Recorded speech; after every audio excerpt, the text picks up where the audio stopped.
Hello friends, कैसे आप सभी। उम्मीद करते हैं कि आप लोग ठीक होंगे। देखिए आज हम क्या पढ़ेंगे, क्लास 10th का बायोलॉजी चैप्टर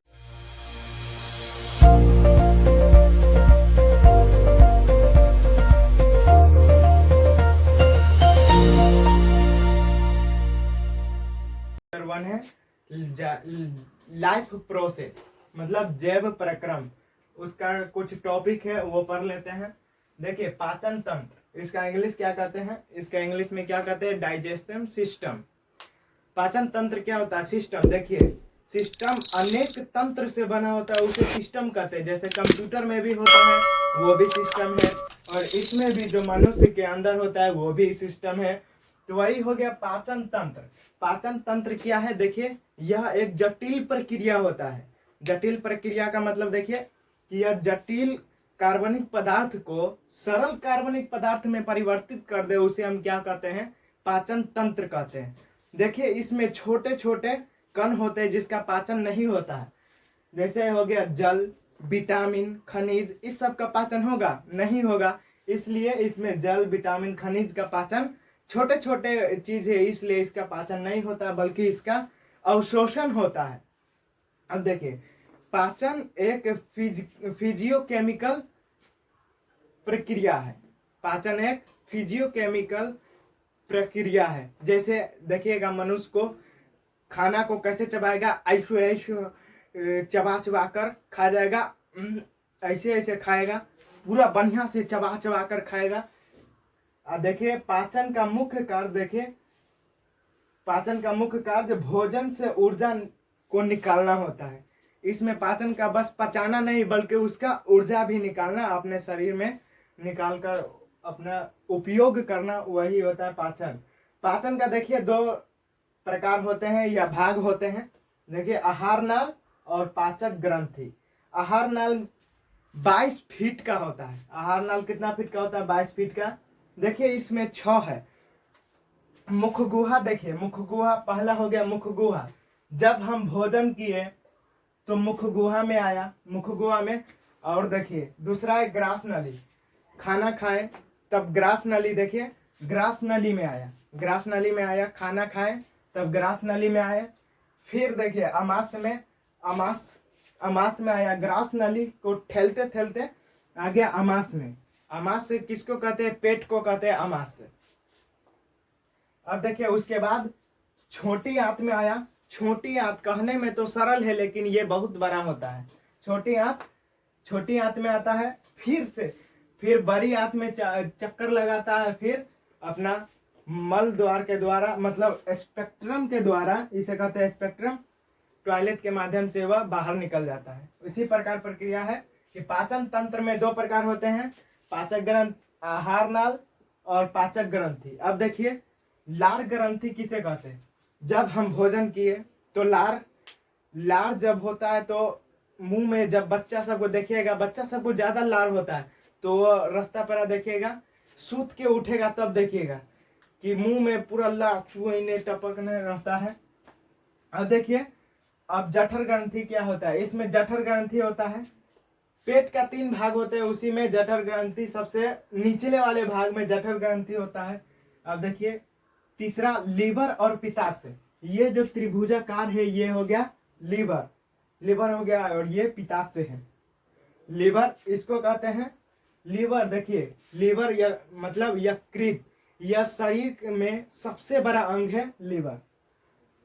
और देखिए इसका अग्नाशय, अग्नाशय क्या होगा, ये हो गया पेट का जो 17 भाग रहता है उसी को हम अग्नाशय कहते हैं।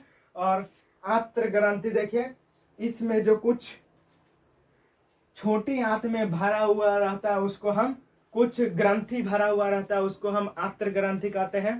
टॉपिक है मुख गुहा, माउथ, इसका इंग्लिश में कहते हैं माउथ ऑरल कैविटी, मतलब मुख गुहा।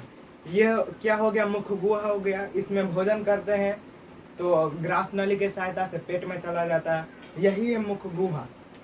मुख गुहा में देखिए क्या होता है, इसमें 3 जोड़ी लार ग्रंथि होता है। इसमें कितना जोड़ी लार ग्रंथि होता है, 3 जोड़ी लार ग्रंथि होता है। पेरोटिड, पहला का नाम देखिए क्या है, पेरोटिड ग्रंथि, सब लिंगुअल ग्रंथि, सब मैंडिबुलर ग्रंथि। इसमें कितना जोड़ी लार ग्रंथि होता है? 3 जोड़ी लार ग्रंथि होता है, जिसका नाम पेरोटिड ग्रंथि, सबमेंडिबुलर ग्रंथि, सबमेंडिबुलर ग्रंथि। अब देखिए इसमें लाइसोजाइम, इसमें लाइसोजाइम नामक एक एंजाइम होता है। इसमें कितना एंजाइम होता है? देखिए मुख गुहा में 4 टाइप का एंजाइम होता है। पहला लाइसोजाइम जीवाणुनाशी होता है, इसमें जीवाणु को नाश कर देता है, मतलब मार देता है। इसमें जीवाणु उतना नहीं पाया जाता है, इसमें जीवाणु जाता है कि उसका मृत्यु हो जाता है। और देखिए दूसरा टाइलिन और डाइस्टेज, टाइलिन और डाइस्टेज दोनों स्टार्च अगले क्लास में पढ़ेंगे। मंड और चोकर का पाचन करता है। मंड देखिए किसको कहते हैं कि गेहूं का जो ऊपर का छिलका होता है या धान उनका, उसको हम मंड कहते हैं। चोकर का पाचन होता है। अब देखिए चौथा क्या है? म्यूकस, यह चिपचिपा भोजन को प्राप्त करता है, चिपचिपा बना देता है, मतलब भोजन को चिपचिपा बना देता है, लस्सा टाइप का बना देता है, वही हो गया म्यूकस।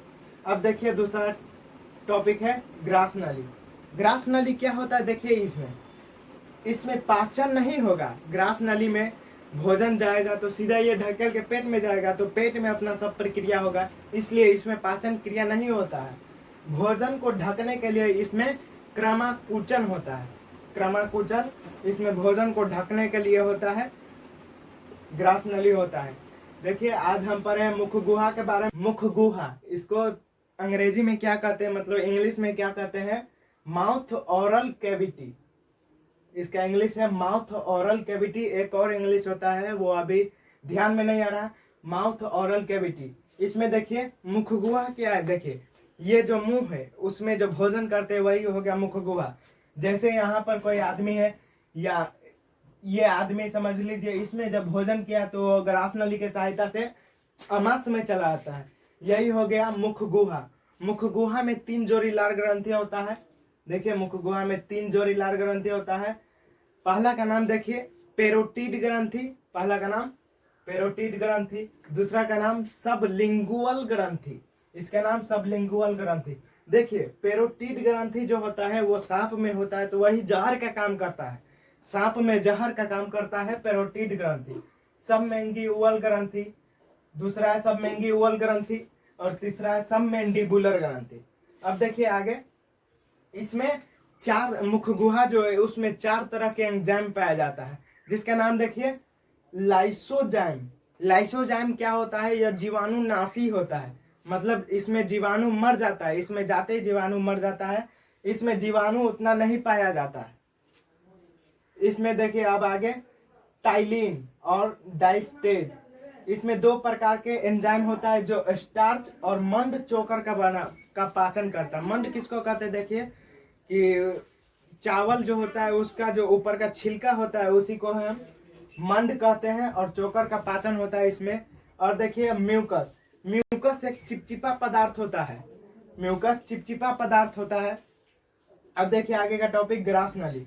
ग्रास नली देखिए, ग्रास नली ये हो गया ग्रास नली। जब हम भोजन किए तो ग्रास नली के सहायता से पेट में चला आया भोजन। इसमें पाचन क्रिया नहीं होता है, ग्रास नली में पाचन क्रिया नहीं होगा। और भोजन को ढकने के लिए इसमें क्रमाकुचन होता है, भोजन को ढकने के लिए इसमें क्रमाकुचन